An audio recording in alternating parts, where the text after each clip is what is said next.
Story 1. She called me out on my nonsense and literally walked away.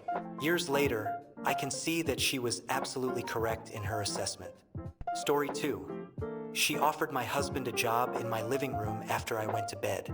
When I confronted her on it, she didn't think I should be mad because it was just casual conversation and she would have only done it if I said it was okay.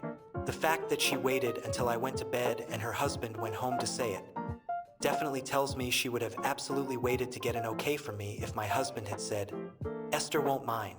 Story 3. I spent years playing armchair therapist for this guy because he didn't trust actual therapists. When my mother passed away and I tried to vent my feelings back to him, he just said he didn't feel sorry for my mother because she died of lung cancer after smoking for years. I was done immediately. Story 4.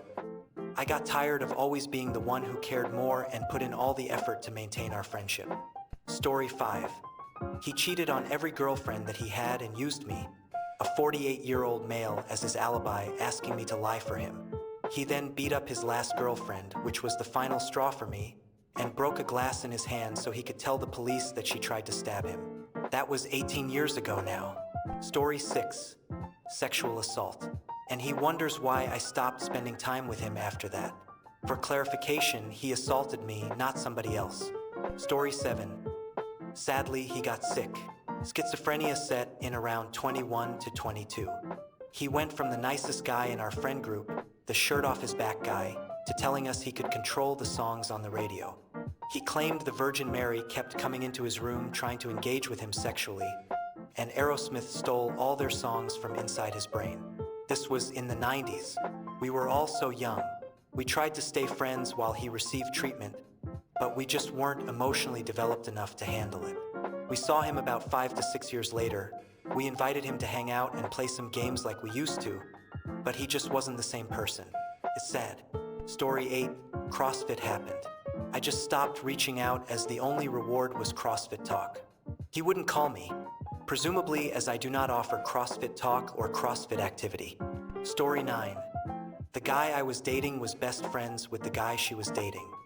His best friend told him about how she was telling him about how she was actively trying to make me so miserable that I would end my life before the end of senior year because she heard that students close to those who had attempted suicide would be given leeway in regards to graduation requirements while they are grieving. And I quote, "I just really don't want to deal with end-of-course exams. Cannot believe you, Sarah." Story 10. I have chosen to end several best friendships with other women. Some insights gained with therapy helped me see that I was choosing female friends who needed a lot of emotional help/support but were not willing to take responsibility for their part in continuing to make decisions that perpetuated what was wrong with their lives or making them unhappy. I was a fixer, and I felt reinforced as worthy of love when I was playing the supportive best friend role, but it wasn't good for my mental health and the support was not reciprocated. Loyalty is great and all, but you can't continue to be friends with people who are committed to being miserable. Not healthy for anyone. I want to add a little more context that may resonate for folks in similar situations. My issue was that my model for non-romantic female love came from a mother who gave me everything she could emotionally, but not without strings attached. There was an expectation of who I should grow to be, and unfortunately for my mom, I grew into someone way cooler. I ended up a moderately successful young woman. I'm still young at 33, right? But only because I've seen the same therapist for 11 years who helped me understand that I was choosing friends whose issues mirrored what I had experienced. Most notably, being rejected by men because I hated myself and had no backbone. I felt like, if I could just help these gals remember how strong they are, they would be so much better off. But then I ended up treating my friends in a similar way to how my mom treated me. How I fixed it and fixed myself. Spent a lot of time alone. Made small choices to challenge myself that added up over time. Eventually, I gave myself enough evidence that I was actually really great and didn't need to hate myself, carry shame, overextend myself, or accept subpar relationships, romantic and otherwise. It's not all sunshine and rainbows though. I still struggle to maintain female friendships and trust women, or open myself up to them at all. I have to be pretty vigilant about analyzing my friendships and how I show up in them. And sometimes it's exhausting and I just don't want to do it, so I have acquaintances and friends for the activities I like, but not a core set of friends. It's a journey. Cheers. Story 11. I don't know. He completely ghosted me, Never came right out and said there was a problem. It hurts as much as a romantic breakup. Story 12. Once you start refusing to be bullied, made fun of, and generally pushed around, the person who was doing that to you in the first place won't like you standing up for yourself. Story 13. He let me spend money on tickets, transport, and accommodation for a trip together. He was supposed to pay back his half, then canceled last minute for a stupid reason. His mother needed a babysitter for his younger brother because she wanted to go out with her friends and apparently couldn't ask any of the other available family members. He never paid me back, so I wasted a lot of money and had to go on the trip alone since it was too short notice for anyone else to join me. But I at least had a great time and realized it was more fun on my own anyway and started regularly going on faraway trips alone. Story 14. So I knew the guy for over 20 years. I'm very passionate when it comes to animals, tending to them, caring for them, and have been trained to tend to them when they're sick, which includes the use of syringes, medications, and fluids. Roughly a year ago, I had this cat. We called her Mama. She was an old girl. She stopped eating and drinking. Age was getting to her, and her time was coming. About a week before I could put her down. Low on funds at the time, my ex-best friend suggested, just throw the cat out in the woods and be done with it or snap its neck. This made me sick to my stomach. Now, I rarely ever talk with him as I'm still friends with his brother. Story 15. His wife only allows him to hang out with his fraternity brothers or her friends' husbands. He stood for that situation, so goodbye. Story 16. We just naturally drifted apart as our interests changed and found ourselves hanging out less and less. Story 17. Life got busy. I had a full-time job and was dealing with a bunch of personal stuff. They had personal stuff going on, so I didn't put my stuff on top of that, but told them to reach out if they needed anything or if there was anything I could help with. After a while, they just dropped me out of their friends list. Story 18. She took Xanax and made a group chat to talk negatively about me. She accidentally added me to the chat with 3 girls I absolutely despised at the time. To say the least, we haven't spoken in 5 years now, since the day she did that. She went to rehab and now lives at home with her parents. Story 19. A dude from our group of friends went after my ex-girlfriend 3 weeks after we broke up. The dude literally invited me to functions so he could get closer to my ex, total scumbag. We are grown adults, not kids. A day after, my best friend proceeds to invite this guy to his birthday party and tells me to stop being a baby and to go find other girls to get over it. I didn't go to the party for obvious reasons. My best friend was mad and didn't understand why I decided not to go. That's when I realized that we just didn't share the same values anymore. I decided to cut ties with him and this entire group of good old high school buddies. This was 2 years ago. I don't know if this is a coincidence, but since then, I have met the woman of my dreams, got a really good job, moved into a dream house with said girl, and my life has never been more stable and happy. Story 20. She felt like I was holding her back from making other friends and ended the friendship to broaden her social circle. Story 21. She didn't like that I wasn't welcoming of her new lifestyle, even though it was hurting her and those around her. She blocked me 5 years ago. I haven't heard from her since. I think she's in rehabilitation now. Story 22. I didn't like his wife and he chose her over me as he should have. Turns out I was right, but the damage had been done. Story 23. During COVID-19, I told him I got the vaccine, and he called me a selfish individual for getting vaccinated. I said, I don't mind a discussion, but I won't be insulted. And he blocked me on everything forever. Story 24. I have posted about him before. He was also my neighbor, and he is a father of 2 special needs children.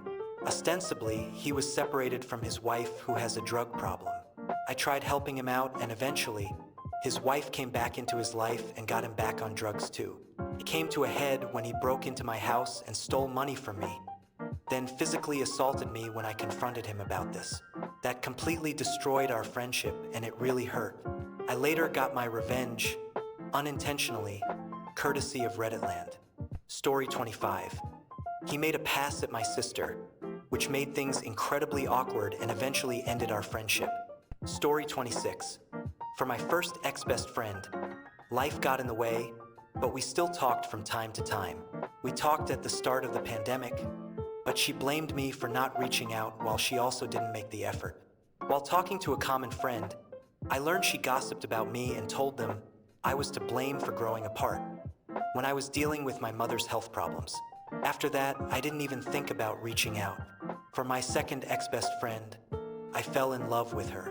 She was the only person with whom I could be myself, which was the reason I fell in love. As you can guess, it wasn't mutual. I tried to stay friends because I could, but she didn't even try.